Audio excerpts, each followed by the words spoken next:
We are the Herons. I'm Marshall, and this is my wife, Becca. We have two beautiful children, Jackson and Charlie.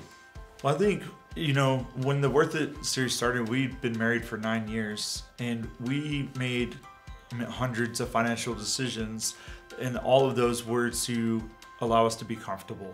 Like, we were tithing and we were giving and things like that, but it wasn't to the point where it tugged on our heart. I think that tithing has always been a once a month thing that we would do and make sure that we did it consistently, but it was, like she said, a thing of comforts.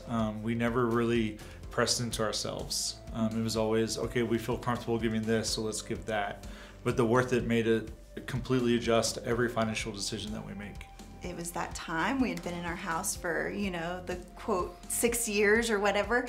And so we were like, oh yeah, it's time for us to expand. Our kids are getting bigger. We're in a small little house. And so we started looking into a house and found the most beautiful house in the whole world, and decided that that was it and we needed to have it. With the Worth It series, it really challenged our comfort level.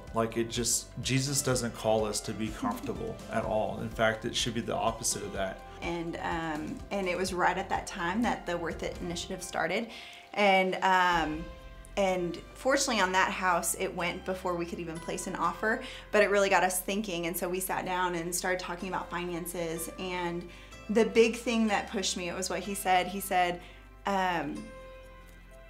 if we choose to get a bigger house, it is going to limit our generosity. We just decided to kind of stop making decisions based off our ability to be comfortable afterwards, and really challenge, are we doing this for our gain or for Christ's gain?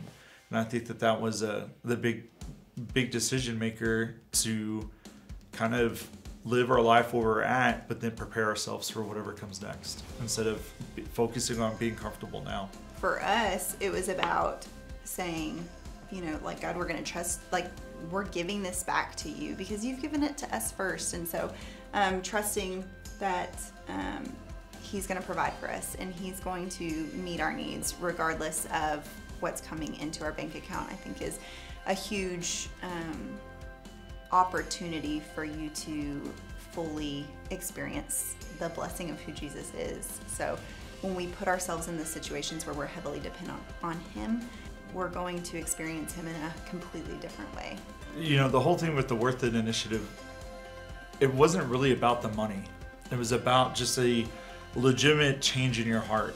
I don't know, I just feel like God allows us to be in situations where we can cling to him, and that's his grace towards us. That's how much he loves us.